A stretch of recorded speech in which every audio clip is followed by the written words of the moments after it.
आजकल भारत में एक ट्रेंड सा चल गया है, जो टीचर कोचिंग सेंटर चला रहे हैं मेनली ऑनलाइन, उनको माफिया कहने का। ये बात कहाँ तक सही है, कहाँ तक गलत है, हम एक मिनट में विश्लेषण कर लेते हैं।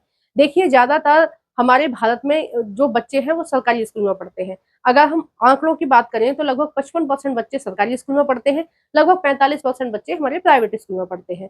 जो बच्चे प्राइवेट स्कूल में पढ़ते हैं उन सभी बच्चों के पास ट्यूशन होता है, ठीक है, या फिर उनके माता पिता उनके घर में ही मदद करते हैं। जो बच्चे सरकारी स्कूल में पढ़ते हैं उन बहुत कम बच्चों के पास ट्यूशन होता है, और बहुत कम बच्चे ऐसे होते हैं जिनके माता पिता भी उनकी मदद करते हैं पढ़ाई में, ठीक है।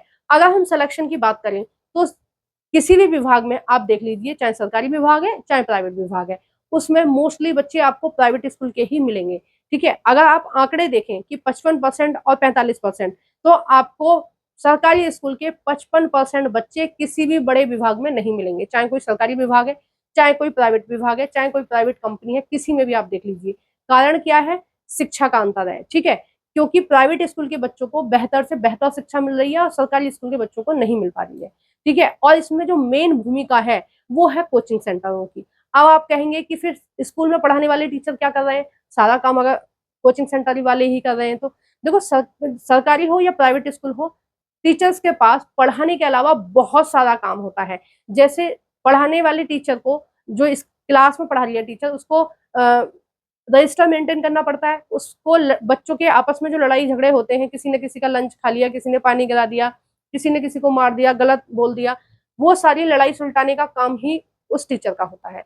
दूसरी चीज है कि वो जितने भी फंक्शन हो रहे हैं स्कूल में, उन सब फंक्शनों की तैयारी वो टीचर ही करते हैं, ठीक है। चाहे बच्चों का डांस है, चाहे बच्चों का गाना है, कुछ भी है, वो सारा देख रेख कौन करता है? वो टीचर ही करते हैं। प्लस एक्टिविटी आजकल इतनी ज्यादा बढ़ गई है, ठीक है, प्राइवेट हो या गवर्नमेंट स्कूल हो, दोनों ही स्कूलों में जो एक्टिविटी का भार है वो सारा की सारा टीचर के ही साथ आता है, वो भी करना पड़ता है।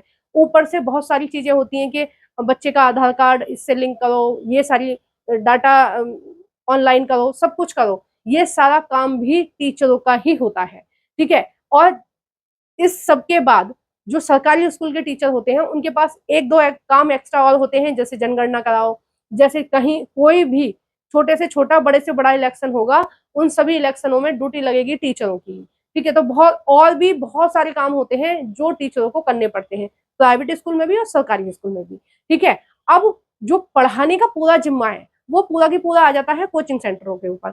अब आप कहेंगे कि पहले भी तो बच्चे पढ़ते थे, अब ऐसा क्या हो गया कि अब बिना कोचिंग सेंटर के काम नहीं चल रहा? ऊपर से कोचिंग सेंटर वालों ने इतना ज्यादा कंपटीशन बढ़ा दिया है। तो देखो, पहली बात तो यह है कि पहले इतने अच्छे टीचर नहीं थे, ये बात मैं भी मानती हूँ, ठीक है। पहले इतने अच्छे इंजीनियर नहीं थे भारत में, पहले इतने अच्छे डॉक्टर नहीं थे और इतनी बड़ी संख्या में नहीं थे। आजकल हर एक पेरेंट्स मेहनत कर रहा है बच्चों के साथ, और वो कुछ ना कुछ अपने बच्चे को बनाना चाहता है।